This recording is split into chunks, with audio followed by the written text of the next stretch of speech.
अपन इस फाइल के अंदर आप देखते हैं आर्टिकल 32 है ना, आर्टिकल 32, ठीक है। 31 तक अपन पहले वाली फाइल में देख ही चुके हैं। इसमें देखो एक आर्टिकल 31 जो कल मैंने आपको कमेंट के लिए बोला था, तो आर्टिकल 31 जैसे जो है, तो अपन देखा आर्टिकल 31 का आज वर्तमान स्थिति के अंदर क्या स्टेटस है। तो ये क्या था, संपत्ति का अनिवार्य अर्जन, कंपल्सरी एक्विजिशन ऑफ प्रॉपर्टी, ठीक है ना। ये मौलिक अधिकार था, मतलब अनिवार्य अर्जन, कोई व्यक्ति अपनी संपत्ति का अनिवार्य रूप से स्वामी होता है, मतलब ठीक है, मतलब सरकार उसे छीन नहीं सकती। ये था ये फंडामेंटल राइट, मौलिक अधिकार। लेकिन 42वां संविधान संशोधन, सॉरी ये 44वां है, ये 42वां नहीं है, यहाँ गलत हो गया, ये 44वां, ये 44वां है। 44वां संविधान संशोधन 1978 के द्वारा इसको अपन ने निरस्त कर दिया गया है, ठीक है ना। और 44वें संविधान संशोधन 1978 के बाद संपत्ति का जो अधिकार है ये मौलिक अधिकार नहीं रहा, ठीक है ना। अब ये आज क्या है, ये विधिक अधिकार है, एक संपत्ति का अनिवार्य अर्जन। और विधिक अधिकार कहाँ है, भाग 12 में, और कौन सा अनुच्छेद, अनुच्छेद 300 क में, ठीक है। तो ये अनुच्छेद 21 है, और आज की तारीख में ये निरस्त है, मतलब ठीक है, निरसन किया हुआ है, रिपील्ड है, ठीक है। 44वें संविधान संशोधन 1918 द्वारा निरस्त, 1978, ठीक है। और 1978 में इस समय सरकार किसकी, जनता पार्टी की, और प्रधानमंत्री कौन, मुरारजी देसाई, गुजराती बाबू। ऐसे अपन को अनुच्छेद 21 ध्यान रखना है, ठीक। अब मेन जो अपना इस फाइल के अंदर देखना अपने को, वो मेन मुद्दा है अपना अनुच्छेद 32 का संवैधानिक उपचार का, वो देख आ जाओ, ठीक है। संवैधानिक उपचार, तो ये कौन सा है, ये छठा अपना मौलिक अधिकार जो है, वो छठा मौलिक अधिकार है, संवैधानिक उपचार का अधिकार। और इसी को इंग्लिश में बोलेंगे right to constitutional remedy, article 32 में संवैधानिक उपचारों के अधिकार को डॉक्टर भीमराव अंबेडकर ने संविधान की आत्मा कहा है, ठीक है। संविधान की आत्मा, ये पूछा जाता है अंबेडकर ने किसको, किस अनुच्छेद को संविधान की आत्मा कहा, अनुच्छेद 32 को। और अनुच्छेद 32 को संविधान की आत्मा किसने कहा है, भीमराव अंबेडकर ने, ओके। यू, फिर एक अच्छा कॉन्सेप्ट तुलनात्मक रूप से नीचे लिखा हुआ है, क्या है, वो ये है, क्या, प्रस्तावना को संविधान की आत्मा, है ना, प्रस्तावना, preamble, we the people of India, हम भारत के लोग, इसको प्रस्तावना को संविधान की आत्मा किसने कहा था, ठाकुरदास भार्गव ने, ठाकुरदास भार्गव। ये क्या थे, ये भी एक पॉलिटिशियन थे, हिसार हरियाणा से, ठाकुरदास भार्गव, ठीक है। तो प्रस्तावना को संविधान की आत्मा कहा है ठाकुरदास भार्गव ने। और अनुच्छेद 32 मतलब संवैधानिक उपचार, कॉन्स्टिट्यूशनल रेमेडीज को संविधान की आत्मा किसने कहा है, भीमराव अंबेडकर ने। ऐसे अपन को ध्यान, ये फैक्ट रखना तुलनात्मक रूप से, क्वेश्चन पूछा गया था, ऐसे अपन को ध्यान रखना। प्रस्तावना ठाकुरदास भार्गव, अनुच्छेद 32 भीमराव अंबेडकर, ऐसे आत्मा के संदर्भ में, ओके। आओ अब अपन देखते हैं अनुच्छेद 32, काफी इंपॉर्टेंट है। अनुच्छेद 32, इसके तहत मौलिक अधिकारों को प्रवर्तित मतलब एनफोर्स करने के लिए, लागू कराने के लिए समुचित कार्रवाइयों द्वारा उच्चतम न्यायालय में आवेदन करने का अधिकार प्रदान किया गया है ना। मौलिक अधिकारों को, मौलिक अधिकारों के लिए उच्चतम न्यायालय मतलब सुप्रीम कोर्ट, क्योंकि अभी अपन आर्टिकल 32 पढ़ रहे हैं, 32, अभी इसके लास्ट में देखेंगे 226 भी आएगा, उसमें उच्च न्यायालय, हाईकोर्ट भी आएंगे। तो 32 में सिर्फ सुप्रीम कोर्ट का वर्णन है, ठीक है। इस संदर्भ में सर्वोच्च न्यायालय को 5 तरह की रिट निकालने की शक्ति प्रदान की गई है, मतलब इस संदर्भ, मतलब अनुच्छेद 32 के संदर्भ में सर्वोच्च न्यायालय कह लो, चाहे उच्चतम कह लो, उच्चतम, सुप्रीम कोर्ट, वो कितनी तरह की रिट, 5 तरह की रिट, टोटल 5 तरह की रिट होती है, ठीक है। अब एक एक इनको देखते हैं, समझते जाओ, नाम बहुत इंपॉर्टेंट है, काम भी बहुत इंपॉर्टेंट है, ओके। सबसे पहली रिट अपन देखते हैं कौन सी, बंदी प्रत्यक्षीकरण, ठीक है ना। बंदी का मतलब क्या होता है, ये बंदा नहीं है, बंदा बंदी कहीं आप वो समझ जाओ, बंदे की फ्रेंड बंदी, वो बंदा बंदी नहीं है, ये बंदी मतलब जिसको कस्टडी में रख लिया गया, बंदी, है ना। और प्रत्यक्षीकरण, प्रत्यक्षीकरण में देखो प्रत्यक्ष आ रहा है, प्रत्यक्ष मतलब प्रत्यक्ष रूप से अपनी आंखों से मजिस्ट्रेट उसको देखेगा कि यहाँ लेके आओ, तो बंदी प्रत्यक्षीकरण, इसको इंग्लिश में अपन बोलते हैं हेबिस कॉर्पस। हेबिस का मतलब होता है हम देखेंगे, और कॉर्पस का मतलब होता है बॉडी, ठीक है ना, शरीर जो होता है उसको कॉर्पस बोलते हैं अपन। हेबिस का मतलब आंखों से देखना। तो बंदी प्रत्यक्षीकरण ये बोलता है, ये देखो इस शब्द का शाब्दिक अर्थ होता है शरीर को प्रस्तुत किया जाए, है ना। क्या शाब्दिक अर्थ होता है, शरीर, शरीर मतलब बंदी, ठीक है, जिसको आपने अरेस्ट किया उसको प्रस्तुत किया जाए, कॉर्पस को लाया जाए, शरीर मतलब कॉर्पस, कॉर्पस को लाया जाए। ये शाब्दिक अर्थ सबके अपन को जानना जरूरी है, 5 रिटों के इंपॉर्टेंट है। फिर बंदी प्रतिक्षण मतलब इसके द्वारा न्यायालय बंदीकरण करने वाले अधिकारी मतलब पुलिस अधिकारी को आदेश देता है कि वह बंदी बनाए गए व्यक्ति को निश्चित स्थान तथा निश्चित समय के अंदर उपस्थित करे। जैसे अपन ने देखा था कि 24 घंटे के अंदर जिसको बंदी बनाया उसको न्यायालय के सामने पेश करना होता है। ठीक है, क्यों करे? जिससे न्यायालय बंदी बनाए जाने के कारणों पर विचार कर सके। ऐसा तो नहीं है कि किसी थानेदार ने अपना बस दरोगापंती दिखाने के लिए ही किसी व्यक्ति को अरेस्ट कर लिया हो।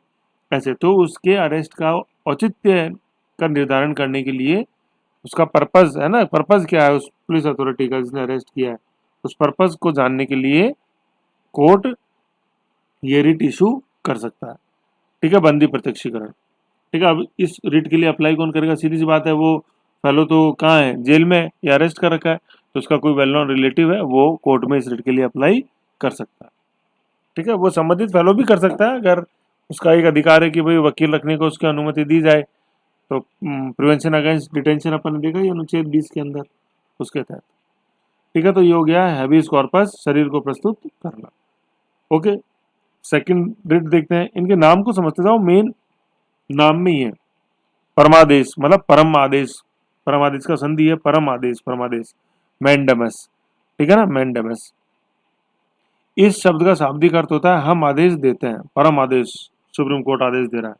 परमादेश का लेख उस समय जारी होता है, मतलब रिट है ये, परमादेश का रिट उस समय जारी होती है। इसको रिट कर दो, लेख मत लिखो, लेख गड़बड़ हो जाएगा, है ना। परमादेश की रिट कर दो या यूं, सॉरी, हाँ, ये तो 44 वही है, ये यहाँ पर है ना, ये यहाँ है कि परमादेश यह रिट है ना, मैं यहाँ करता हूँ, यह रिट, यह रिट उस समय जारी की, सारे चेक करने पड़ जाते हैं, जारी की जाती, यह रिट क्या है?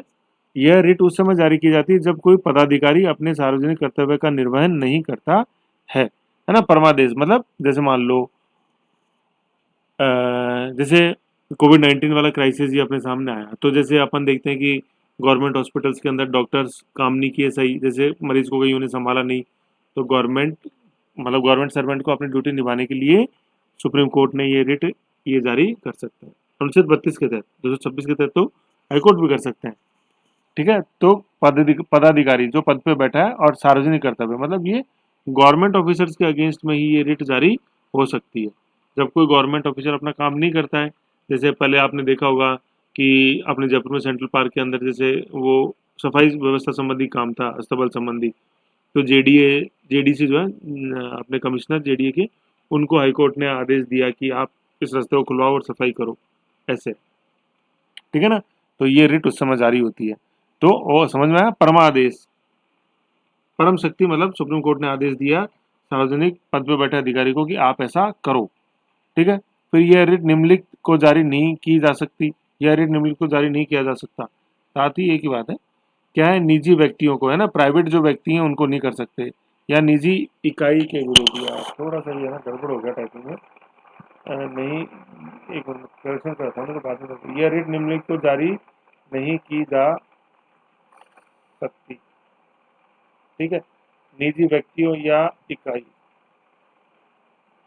इकाई है ना, निजी व्यक्तियों या इकाइयों के विरुद्ध। ठीक है ना, जो गवर्नमेंट जॉब में है उन्हीं के अगेंस्ट में हो सकती है। ठीक है ना, सार्वजनिक कर्तव्य, सार्वजनिक कर्तव्य उन्हीं के पास है जो गवर्नमेंट जॉब में है। ठीक है, तो निजी प्राइवेट फर्म्स जो हैं या प्राइवेट पर्सन या प्राइवेट फर्म्स के अगेंस्ट में नहीं हो सकती। ठीक है ना, ऐसे विभाग जो गैर संवैधानिक है, ये थोड़ा करेक्शन में चूक गया इसमें ना, गैर संवैधानिक है ना, गैर संवैधानिक जैसे गैर संवैधानिक, गैर संवैधानिक से मतलब क्या है, जैसे अपने पहले planning commission, extra constitutional planning commission था, अब जैसे अपने पास ये है अपने योजना आयोग है, तो सॉरी योजना आयोग, प्लानिंग कमीशन, ये नीति आयोग, तो वो गैर संवैधानिक है। ठीक है, भारत के राष्ट्रपति या राज्यों के राज्यपालों के विरुद्ध नहीं हो सकती रिट जारी, है ना। उच्च न्यायालय के मुख्य न्यायाधीश जो न्यायिक क्षमता में कार्यरत है, मतलब जो अभी कार्यरत है, उच्च न्यायालय के न्यायाधीश, उच्चतम न्यायालय है उच्च न्यायालय के न्यायाधीश, ठीक है ना, उनके अगेंस्ट में रिट जारी नहीं हो सकती उनके पद के गरिमा को देखते हुए। ओके, बाकी सभी सरकारी व्यक्तियों के अगेंस्ट में ये रिट जारी हो सकती है, उनको कुछ करने के लिए बाध्य कर सकता है। हम आदेश देते हैं, परमादेश मैंडेबस। ओके, ये था अपना सेकंड नंबर का रिट।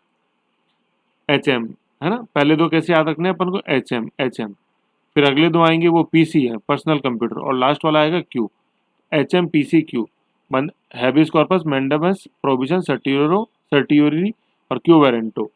तो एच एम देख लिया, बंदी प्रतिक्षण और मैंडेबस। आओ आगे चलते हैं। प्रोविजन, है ना, अब देखो प्रोविजन का मतलब प्रतिषेध, प्रतिषेध का मतलब क्या होता है, रोकना, रुक जाओ भैया, क्या जल्दी हो रही है भैया, रुको शक्तिमान रुको, है ना, प्रोविजन जैसे प्रोहिबिट करना, तो ये वही है। इस शब्द का शाब्दिक अर्थ होता है रोकना, रुको शक्तिमान इतनी जल्दबाजी नहीं। तो ऐसे क्या है कि हायर कोर्ट जो है वो लोअर कोर्ट्स को रोक देती है काम करने से, कि रोको, रुको भैया शक्तिमान रुको, ये अभी तुम्हारे कार्य क्षेत्र में नहीं है, ठीक है, तो रुक जाओ, ये काम मत करो ये, ठीक है। तो क्या है, इसके तहत सर्वोच्च न्यायालय तथा उच्च न्यायालय द्वारा अधीनस्थ न्यायालयों या अर्ध न्यायिक न्यायाधिकरणों, ट्राइब्यूनल जैसे होते हैं, को आदेश दिया जाता है, को, है ना, मतलब सुप्रीम कोर्ट और हाई कोर्ट के द्वारा अधीनस्थ न्यायालयों को आदेश दिया जाता है कि संबंधित प्रकरण में अपने यहाँ कार्यवाही ना करें, रुक जाओ, प्रतिषेध कर दिया, प्रोहिबिट कर दिया, क्यों नहीं करें, क्योंकि यह मामला उनके अधिकार क्षेत्र के बाहर है। अतः प्रतिषेध की रिट निर्णय देने से पूर्व जारी की जाती है। जब वो अंडर प्रोसेसिंग था ना, अंडर ट्रायल ही था केस, तभी सुप्रीम कोर्ट हाई कोर्ट ने अपने लोअर कोर्ट्स को बोल दिया कि भैया हमें तुम ट्रांसफर कर दो, ये केस आपके क्षेत्राधिकार से ये बाहर है। तो जैसे ये वेस्ट बेकरी वाले जो कांड थे ना अपने गोधरा वाले, तो उसमें जब सेशन कोर्ट में सुनवाई हो रही थी, तो गुजरात हाई कोर्ट ने वो केस अपने पास बुला लिया था, फिर सुप्रीम कोर्ट ने बुला लिया।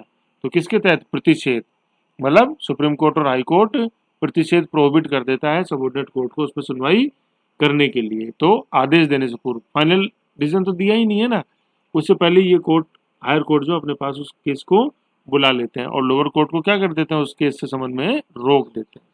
ऐसे समझ गए। फिर क्या है कि प्रतिषेध, प्रतिषेध के अंतर्गत उच्चतम न्यायालय अधीनस्थ न्यायालयों को संबंधित मामले में कार्य करने से क्या है, रोक देता है, रुको भैया रुको, रोकना। फिर परमादेश से कैसे अलग है, परमादेश जो भी अपन ने सरकारी व्यक्ति में देखा था, परमादेश के अंतर्गत न्यायपालिका, है ना, सार्वजनिक पद पर बैठे व्यक्ति को कार्य करने का निर्देश देता है कि ये करो, पार्क का रास्ता खोलो, सेंट्रल पार्क का, कोविड मरीजों की सही आप देखभाल करो, तो उसमें तो कुछ कार्य करने का देता है परमादेश में। जबकि प्रतिषेध में न्यायपालिका कार्य करने के लिए मना करता है कि ऐसा मत करो, केस की सुनवाई तुम नहीं कर सकते। तो परमादेश में पॉजिटिव सेंस है, प्रतिषेध में, प्रोविजन में नेगेटिव सेंस है, ऐसे समझना आपने, ठीक है। ये हो गया प्रतिषेध। अब फिर सी है, पीसी बताया था मैंने, ऐसे याद रखना, पी और सी। अब प्रतिषेध देखते हैं, उत्प्रेषण, सॉरी प्रतिषेध तो हो गया, प्रोविजन। अब देखते हैं फोर्थ, उत्प्रेषण, सी सर्टियोररी, सर्टियोररी उत्प्रेषण सर्टियोररी, है ना। उत्प्रेषण क्या होता है, अपने पास मांग लेना, प्रेरित, एक्टिव होना, सर्टियोररी एक्टिव होना। इस शब्द का शाब्दिक अर्थ होता है मांग लेना। उत्प्रेषण की रिट तब जारी की जाती है जब संबंधित मामले में निचले न्यायालय ने अपना निर्णय दे दिया हो, दे चुका है सबऑर्डिनेट कोर्ट, ठीक है ना, फिर ये हाई कोर्ट अपने पास बुलाते हैं, हायर कोर्ट्स। अतः उत्प्रेषण की रिट निर्णय देने के बाद में जारी की जाती है, डिसीजन दे दिया सबऑर्डिनेट कोर्ट ने, ठीक है ना, लेकिन उसकी गहनता देखते हुए हायर कोर्ट्स उसको अपने पास ट्रांसफर केस को करता है और उसको फिर री डिसीजन देता है।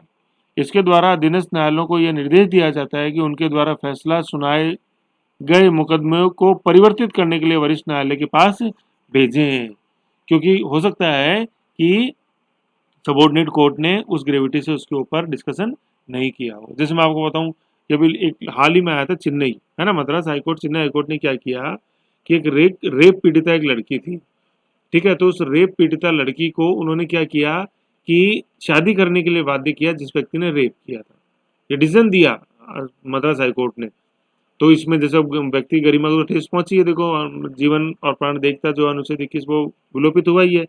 तो फिर सुप्रीम कोर्ट ने संज्ञान लेते हुए जब मीडिया में आया तो इस केस को अपने पास बुलाया और मद्रास हाईकोर्ट के डिसीजन को पलटा, जबकि किसी ने अपील नहीं करी थी दोनों पार्टियों में से, लेकिन संज्ञान लेते हुए, से संज्ञान लेते हुए सुप्रीम कोर्ट ने उस मद्रास हाईकोर्ट के डिसीजन को पलटा, ठीक है ना। फिर लड़की बाध्य नहीं है अब उस व्यक्ति से शादी करने के लिए, रेपिस्ट से, ठीक है ना, क्योंकि वैसे ही उसकी गरिमा को ठेस पहुंची है, ऐसे है, ठीक है। तो डिसीजन परिवर्तित करना ही इसमें मेन मकसद होता है हायर कोर्ट्स का, ठीक है, उस केस की ग्रेविटी को देखते हुए, ओके, ऐसे है। तो पीसी हो गया, अब लास्ट है क्यू, HMPC क्यू, ये क्यू अपन को ध्यान रखना है, HM habeas corpus mandamus prohibition certiorari, और लास्ट है क्यू, क्यू वारंटो, है ना, अधिकार प्रच्छालेख, क्यू वारंटो, है ना, क्यू वारंटो मतलब आप किस अथॉरिटी से सीट पे बैठे हो, है ना, कोई सरकारी कर्मचारी जैसे मान लो आज किसी पद के ऊपर बैठा है, जैसे कमिश्नर बन के कोई सरकारी कर्मचारी बैठा है और वो ऑर्डर पास कर रहा है, तो और फिर कोर्ट को जैसे लगता है कि भाई ये तो इस योग्य ही नहीं है, ऐसे अधिकार पास करने के योग्य ही नहीं है, तो फिर कोर्ट उनसे पूछता है कि आपने ऑर्डर किस हैसियत से पारित किया, आप किस हैसियत से सीट पे बैठे हो, ऐसे, है ना। इस शब्द का शाब्दिक अर्थ होता है प्राधिकृत या वारंट के द्वारा, प्राधिकृत मतलब ऑथराइज्ड, और वारंट के द्वारा क्या, जैसे अपन गवर्नमेंट जॉब में आते हैं तो गजटेड नोटिफिकेशन निकलता है, उसको अपन वारंट बोलते हैं, राष्ट्रपति का या राज्यपाल का। स्टेट सर्विस में आरपीएससी से तो राज्यपाल का वारंट निकलता है अपने नाम, ठीक है ना, गजटेड नोटिफिकेशन, और यूपीएससी से अपन चयन होते हैं तो राष्ट्रपति के द्वारा अपने नाम के लिए वारंट या गजटेड नोटिफिकेशन निकाला जाता है। जब कोई व्यक्ति ऐसे पदाधिकार के रूप में कार्य करने लगता है जिसके रूप में कार्य करने का उसे वैधानिक रूप से अधिकार नहीं है, तो न्यायालय अधिकार परीक्षा के आदेश द्वारा उस व्यक्ति से पूछता है कि वह किस अधिकार से कार्य कर रहा है, और जब तक वह इस बात का संतोषजनक उत्तर नहीं देता वह कार्य नहीं कर सकता।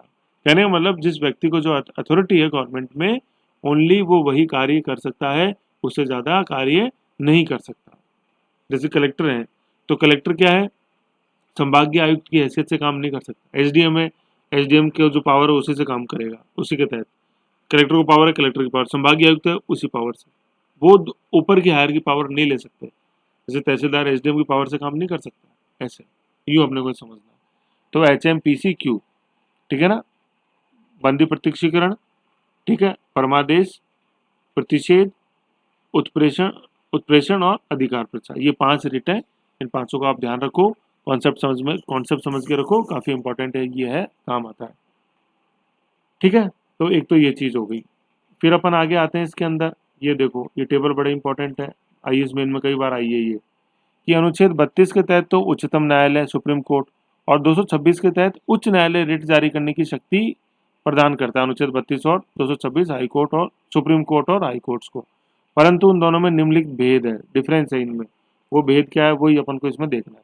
32 के तहत उच्चतम न्यायालय सुप्रीम कोर्ट, SC मतलब सुप्रीम कोर्ट, अनुच्छेद 226 के तहत हाई कोर्ट उच्चतम न्यायालय, और सॉरी ये उच्च हो गया, सॉरी सॉरी सॉरी सॉरी एक बार ये क्या कॉपी कर दिया उच्च है ये, और सॉरी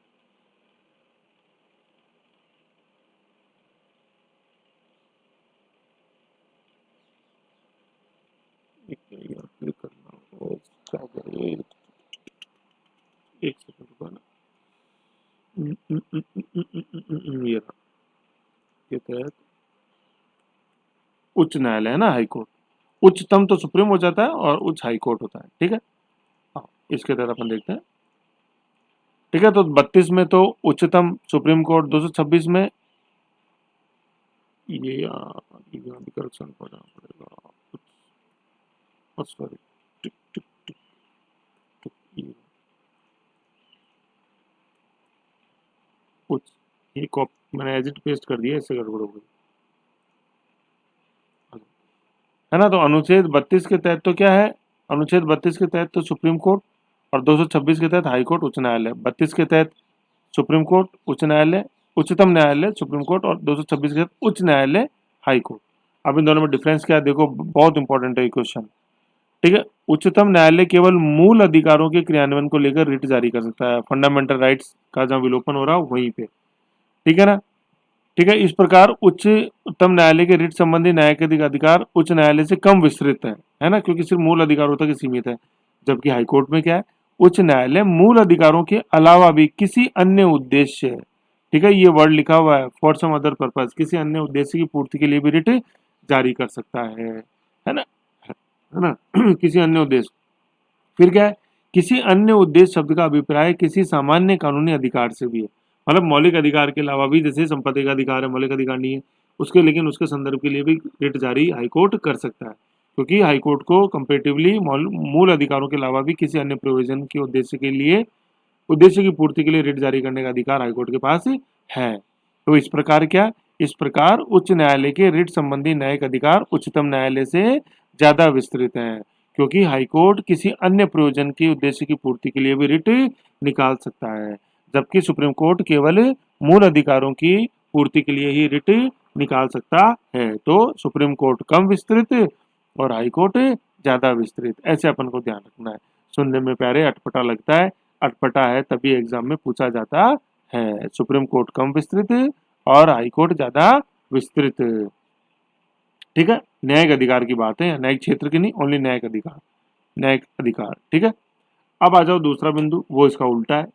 कैसे देखो, अभी अपन ने यहाँ पे सुप्रीम कोर्ट को कम बताया ना, अब अपन सुप्रीम कोर्ट को ज्यादा बताएंगे आगे। देखो कैसे, वो बिंदु क्या है। उच्चतम न्यायालय किसी एक व्यक्ति या सरकार के विरुद्ध रिट जारी कर सकता है। किसी एक व्यक्ति या सरकार, सरकार का मतलब है केंद्र सरकार भी और राज्य की सरकार भी, है ना। किसी भी स्टेट के, राज्य के सरकार के अगेंस्ट में जारी कर सकता है वो, और व्यक्ति के अगेंस्ट में, वो व्यक्ति भारत के किसी भी राज्य में, यूनियन टेरिटरी में रह रहा हो, उसके अगेंस्ट में वो रिट जारी कर सकता है ना। मतलब पूरे भारत, क्योंकि उच्चतम न्यायालय की तो भाई कार्य क्षेत्र तो पूरा भारत है, जबकि हाईकोर्ट के अंदर ऐसा नहीं है। उच्च न्यायालय सिर्फ संबंधित राज्य के व्यक्ति, राजस्थान में है तो राजस्थान के राज्य के व्यक्ति, या राजस्थान हाईकोर्ट का जुडिशियल क्षेत्र, जुडिशियल कहाँ है, न्यायिक क्षेत्र राजस्थान, राजस्थान के अंदर अपने क्षेत्र के राज्य या मामला दूसरे राज्य से संबंधित हो, वहां के खिलाफ भी रिट जारी कर सकता है। मतलब जैसे अपन देखते हैं कि कई बार कोई दूसरा व्यक्ति है, वो कोई दूसरे राज्य से जुड़ा हुआ है, तो उसके अगेंस्ट भी राजस्थान हाईकोर्ट रिट जारी कर सकता है, अगर वो उस केस में ऐसा कोई व्यक्ति है जो दूसरे राज्य का रहने वाला है। दूसरे राज्य से का रहने वाला व्यक्ति उस केस से संबंधित होगा, तभी राजस्थान हाईकोर्ट दूसरे राज्य की सीमा में झांक सकता है, एल्स नहीं झांक सकता। क्यों? क्योंकि राजस्थान हाईकोर्ट का न्यायिक क्षेत्र केवल राजस्थान है। ऐसे तो इसमें क्या देखा अपन ने, इस प्रकार रिट जारी करने के संबंध में उच्च न्यायालय के क्षेत्र के, उच्च न्यायालय के न्याय का क्षेत्रीय न्याय क्षेत्र, है ना, क्षेत्रीय न्याय क्षेत्र, है ना, क्षेत्रीय न्याय क्षेत्र ने करके इसको, है ना, जैसे अपन न्याय क्षेत्र ही बोल दो यार, ये ज्यादा सही रहेगा। क्षेत्रीय न्याय क्षेत्र थोड़ा कंफ्यूजिंग वर्ड हो गया, है ना, बस इसमें यह कर दो न्याय क्षेत्र। टेरिटोरियल जुडिशरी इसको बोलते हैं, जुडिशियल टेरिटरी, न्याय क्षेत्र, कितना बोल दो, काफी है ना। उच्च न्यायालय का न्याय क्षेत्र कम विस्तृत है, भाई वो राजस्थान वाला, राजस्थान हाईकोर्ट तो राजस्थान तक ही तो सीमित है ना, ऐसे। और जबकि उच्चतम न्यायालय का क्या, पूरा भारत है, ज्यादा विस्तृत है, पूरे भारत में है ये, है ना। तो उच्चतम न्यायालय का जो न्याय क्षेत्र है वो ज्यादा, न्याय क्षेत्र वो ज्यादा विस्तृत है, और उच्च न्यायालय का, हाई कोर्ट का न्याय क्षेत्र कम विस्तृत है। ठीक है, तो इस प्रकार अपन ने देखा अनुच्छेद 32 में जहां तक न्यायिक अधिकार की बात है तो सुप्रीम कोर्ट का कम विस्तृत है, और जहां तक न्याय क्षेत्र की बात है तो सुप्रीम कोर्ट का ज्यादा विस्तृत है। अनुच्छेद 226 में देखें, अनुच्छेद 226 में देखें, अनुच्छेद 226 में देखें तो अपन क्या पाते हैं कि जहां तक क्या न्यायिक क्षेत्र की बात है तो वो हाई कोर्ट का ज्यादा विस्तृत है, क्योंकि उसके पास किसी अन्य प्रयोजन शब्द भी है। और जहां तक न्याय क्षेत्र की बात देखें तो हाई कोर्ट का कंपेटिवली कम विस्तृत है, क्योंकि वो उस संबंधित राज्य से ही संबंधित होता है। समझ गए?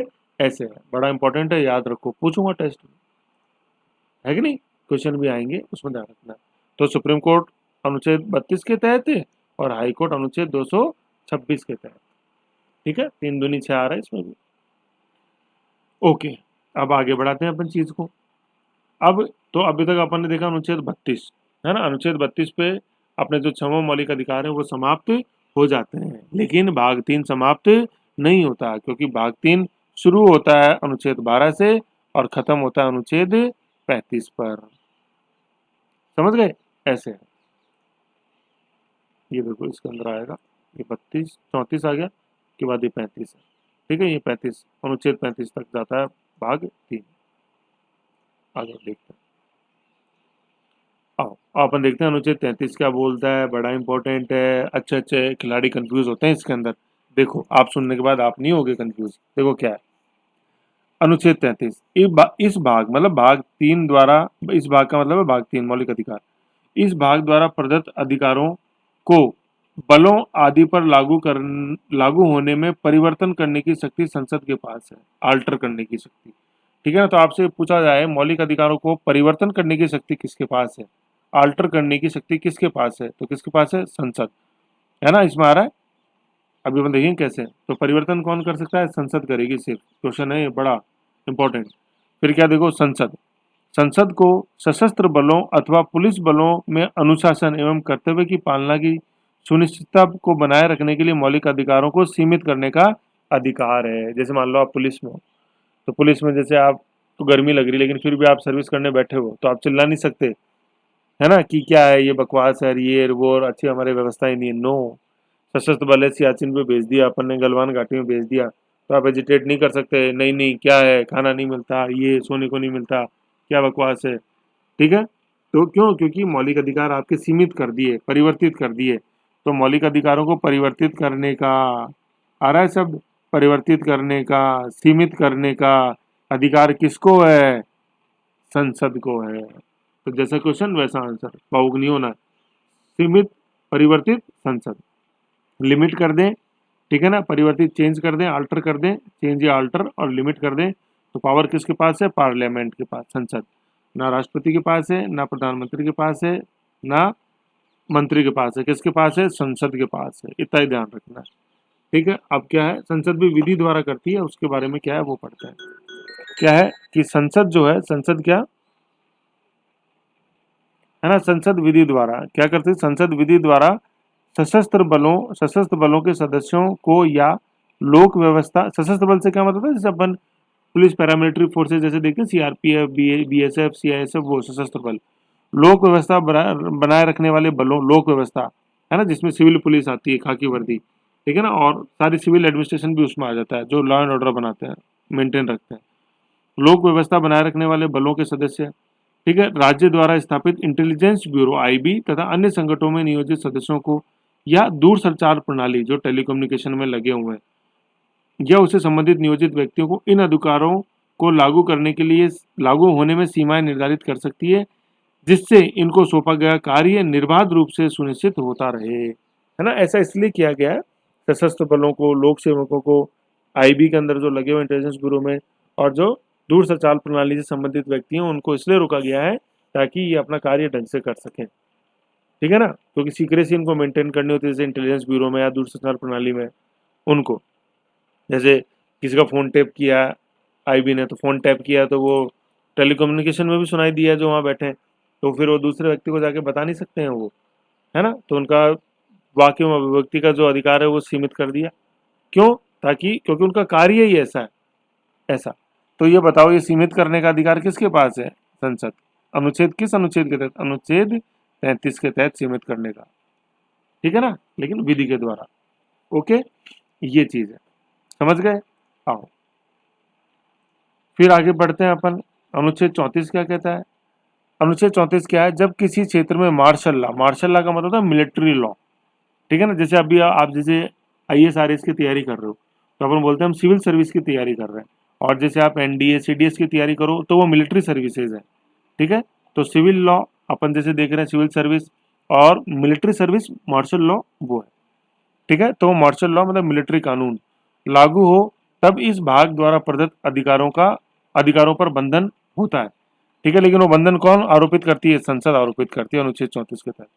संसद किसी क्षेत्र में तैनात से किसी क्षेत्र में सेना विधि या मार्शल लॉ, जैसे अपने कश्मीर में लगा ही हुआ था 31 अक्टूबर 19 से पहले, ठीक है, अब नहीं है, तो सेना विधि मार्शल लॉ लागू होने पर उस समय किसी सैन्य अधिकारी द्वारा व्यवस्था की स्थापना के लिए दिए गए किसी दंड को या कार्य जो कि मौलिक अधिकारों का उल्लंघन भी करता हो को विधि मान्य ठहरा सकती है ना, अगर वह मार्शल लॉ लगा हुआ था।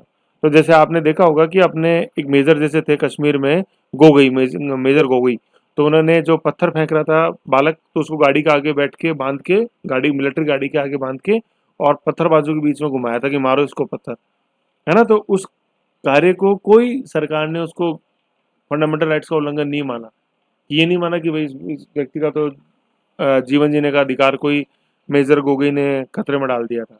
क्यों? क्योंकि वहाँ मार्शल लॉ लगा हुआ था उस समय, है ना। लेकिन वही मेजर गोगोई ने, जैसे अपन देखेंगे कि जैसे उनके ऊपर बालिका के यौन शोषण का आरोप लगा, तो फिर उनके खिलाफ इंक्वायरी चालू हो गई, ठीक है ना। तो उस कार्य की इंटेंशन देखी जाती है कि इंटेंशन क्या है। तो लड़के को जब जीप पे बांध के घुमाया तो उसकी इंटेंशन कहीं लॉ एंड ऑर्डर मेंटेन करने की थी, लेकिन जब वो सीसीटीवी कैमरा में एक नाबालिग लड़की के साथ प्रवेश होते दिखे तो साफ पता चल गया कि इनकी इंटेंशन गलत है, समझ गए? ऐसे। तो ये है मार्शल लॉ वाला कॉन्सेप्ट। तो जब मार्शल लॉ लगा हुआ है, तब अगर किसी के मौलिक अधिकारों का उल्लंघन होता है मिलिट्री के काम से, तब भी वो उस उल्लंघन को संसद योग्य या मान्य विधि मान्य लीगल ठहरा सकती है। कौन ठहराएगा मान्य योग्य वैध? संसद। ठीक है ना, किस अनुच्छेद के तहत? अनुच्छेद 34 के तहत। ये चीज ओके। ऐसे काफी इंटरेस्टिंग चीज है, अगर समझ के चलोगे तो बहुत अच्छा लगेगा आपको, क्वेश्चन सॉल्व करोगे तो कॉन्फिडेंस बनेगा। ऐसे लूसेंट के क्वेश्चन सॉल्व करने, घटना चक्र के क्वेश्चन सॉल्व करने तो दिक्कत हो जाएगी बहुत ज्यादा। ठीक है, फिर अपन आगे देखते हैं। आओ, क्या है आपात की घोषणा, मतलब इमरजेंसी की घोषणा होने पे क्या है? आपात की घोषणा इमरजेंसी जब हो जाए 352 तथा मौलिक अधिकार है ना, 352 और 356 उसकी बात कर रहा है। सशस्त्र विद्रोह या युद्ध की स्थिति में राष्ट्रपति द्वारा, है ना, अनुच्छेद 352 के अंतर्गत आपात स्थिति लागू करने पर नागरिकों के मौलिक अधिकार, विशेष रूप से अनुच्छेद 19 में दी गई स्वतंत्रताएं क्या हो जाती हैं? निलंबित हो जाती हैं, सस्पेंड हो जाती हैं। तो प्यारे बस यहीं रुक जाओ, सवाल यही आ गया, मौलिक अधिकारों को निलंबित कौन कर सकता है?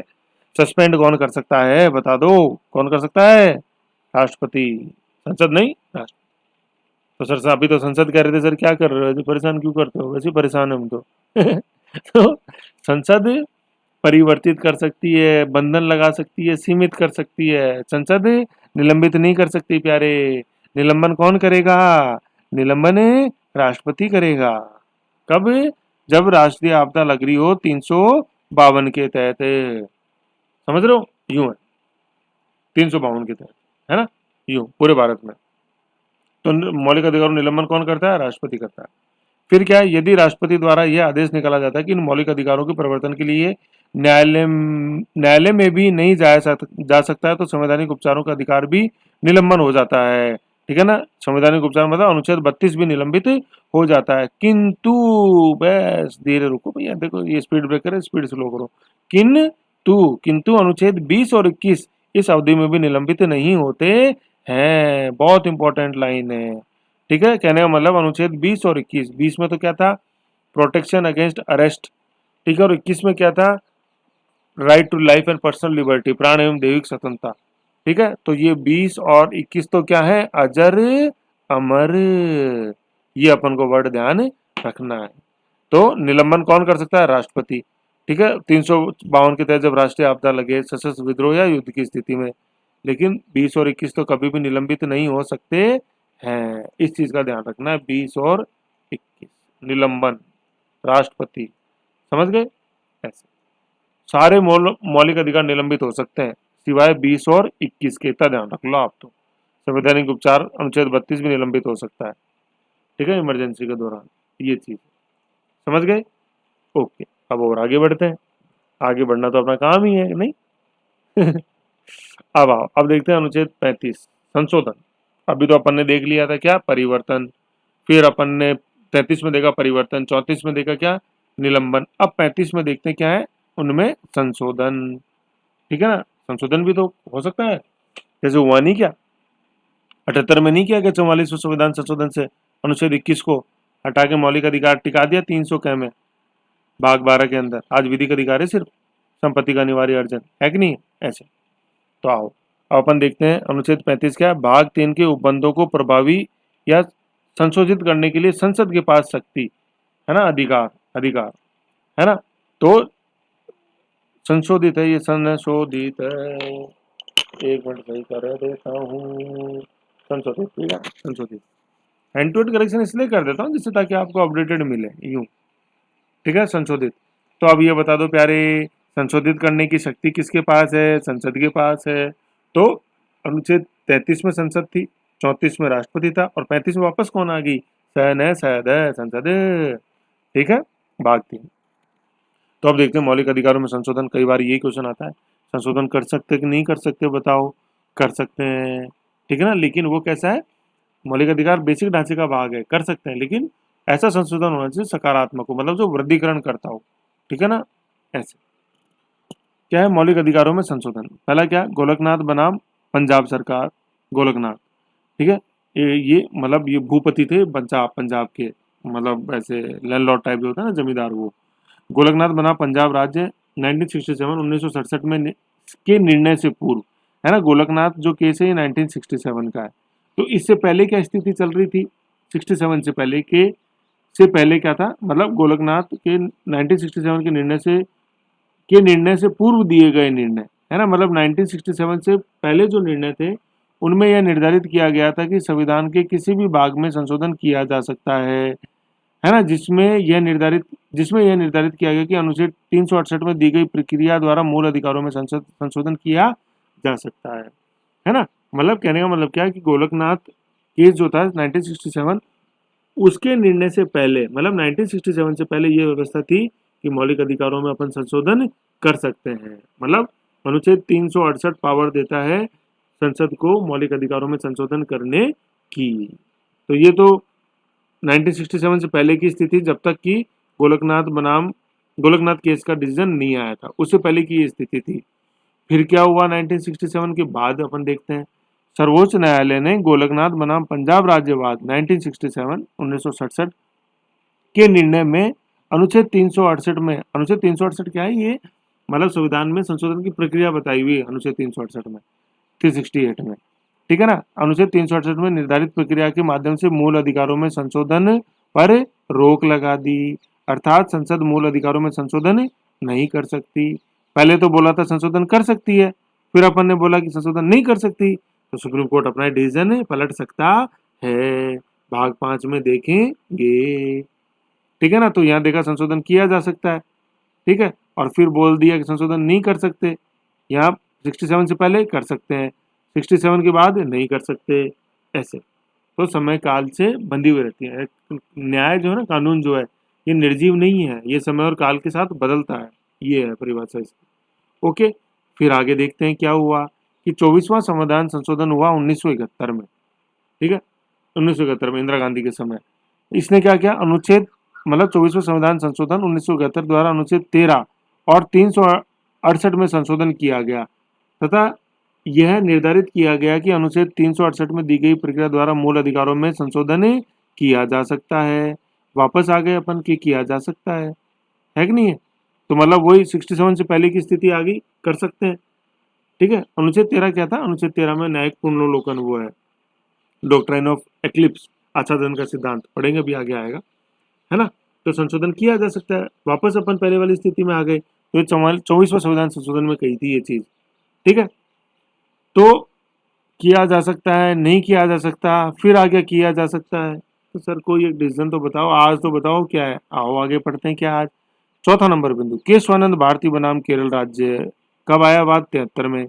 के निर्णय में यह निर्धारित किया गया कि अनुच्छेद 368 में दी गई प्रक्रिया द्वारा मूल अधिकारों में संशोधन किया जा सकता है, परंतु ऐसा संशोधन संविधान के मूल ढांचे के विपरीत नहीं होना चाहिए। मतलब देखो, मूल ढांचे के विपरीत का मतलब है कि मौलिक अधिकारों में मूल ढांचे का हिस्सा है। तो इसका मतलब ये नहीं कि मौलिक अधिकारों में संशोधन नहीं कर सकती सरकार, कर सकती है। कैसे आया, 1973 में आया ना केशवानंद भारती का डिसीजन, तो 73 में आया। देखो 73 में है ना केशवानंद भारती, जबकि अपन ने तो 1978 के अंदर संशोधन किया कि नहीं कर दिया। 44वें संविधान संशोधन से संपत्ति का अधिकार हटाया कि नहीं हटाया, हटाया। तो वो तो भाई मौलिक अधिकार का हिस्सा था ना, मौलिक अधिकार मूल ढांचे का हिस्सा है। तो सर कैसे हटा दिया बताओ ना। तो भैया वो नकारात्मक नहीं है, नकारात्मक मतलब कि संविधान को कहीं मजबूत करता है उसका हटाया जाना। अनुच्छेद 21 का, 31 का, 31 का, 21 तो कभी नहीं हट सकता यार, ऐसे क्या करते हैं 31, 31 संपत्ति वाला, ठीक है। तो उसको हटाने से मूल ढांचा और मजबूत हुआ है अपना, समझ रहे हो। क्योंकि अब अपन जैसे क्या है, आर्थिक जो गतिविधियां उनको प्रोत्साहन मिला। पहले मान लो संपत्ति क्या है, जैसे मान लो आपका खेत बीच में आ रहा है, हाईवे बननी है, खेत बीच में आ रहा है, तो हाईवे तो कभी बन ही नहीं सकता अगर आपके पास अनिवार्य अर्जन, संपत्ति का अनिवार्य अर्जन का अधिकार है, तो कैसे हाईवे बनेगा, वो बन ही नहीं सकता। तो फिर ये मूल अधिकार हटाया गया, मूल अधिकार के रूप में संपत्ति का अधिकार हटाया गया और विधिक अधिकार बनाया गया 300 में, ऐसा, ठीक है। तो आज की स्थिति क्या है, आज आपसे पूछे तो आज ही केशवानंद भारती वाली स्थिति है। यस, कर सकते हैं अपन संशोधन मौलिक अधिकार में भी, ठीक है, बशर्ते वो मौलिक अधिकार क्या है, वो सकारात्मक होना चाहिए, वो संविधान को मजबूत करने वाला होना चाहिए, ठीक है। आप यूं मत समझो कि मौलिक अधिकार तो मूल ढांचे का भाग है, तो मूल ढांचे को नहीं बदल सकते। क्योंकि देखो ज्यादातर स्टूडेंट क्या समझते हैं कि केशवानंद भारती ने ये बोला कि मूल ढांचे में परिवर्तन नहीं हो सकता। अरे भैया कम पढ़ा है, यूं बोलो उसको कि केशवानंद भारती बाद में ये कहा गया है कि मूल ढांचे में कोई भी ऐसा संशोधन नहीं होगा जो मूल ढांचे को कमजोर करे। जो मूल ढांचे को मजबूत करेगा ना वो सारे संशोधन हो सकते हैं, मतलब सकारात्मक संशोधन मूल ढांचे में हो सकते हैं।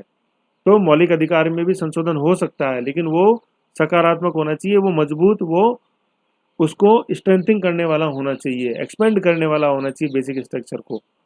ऐसे है, ठीक है ना, चीज को समझो, क्योंकि 73 में आ गया बात तो केशवानंद भारती। अपन ने 76 में देखा बैलेंस संविधान संशोधन से प्रस्तावना में जोड़े कि नहीं जोड़े सपेरा, है कि नहीं, सपेरा भूल गए सपेरा बताओ कमेंट में बताओ फटाफट। 42 संविधान संशोधन से 1976 में कौन कौन से शब्द जोड़े थे, 3 अपने, सपेरा बताओ फटाफट, बताओ कमेंट में, कमेंट में बताओ, बताते नहीं हो आप, एक तो बहुत गलत बात है। कमेंट में लिखो अभी। और आप जब कमेंट में लिखते हो ना तभी मेरे को पता चलता है कि वीडियो पूरा देखा है, नहीं तो 2 मिनट देखा और फुर, समझ गए, ऐसे है।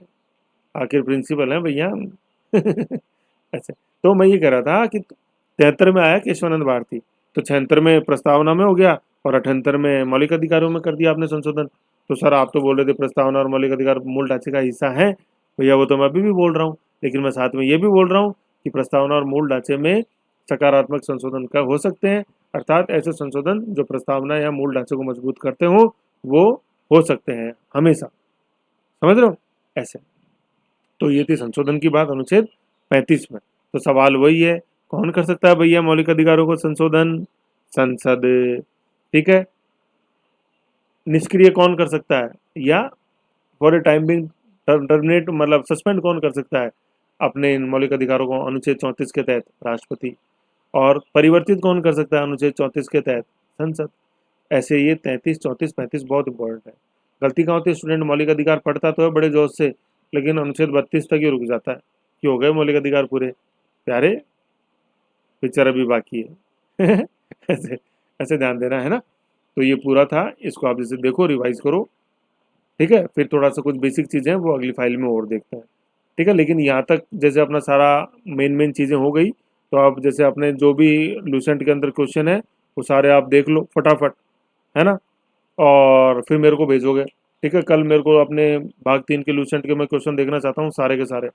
अच्छी बात नहीं होगी, नहीं तो टेस्ट में संडे को देख लेना, ठीक है। ओके।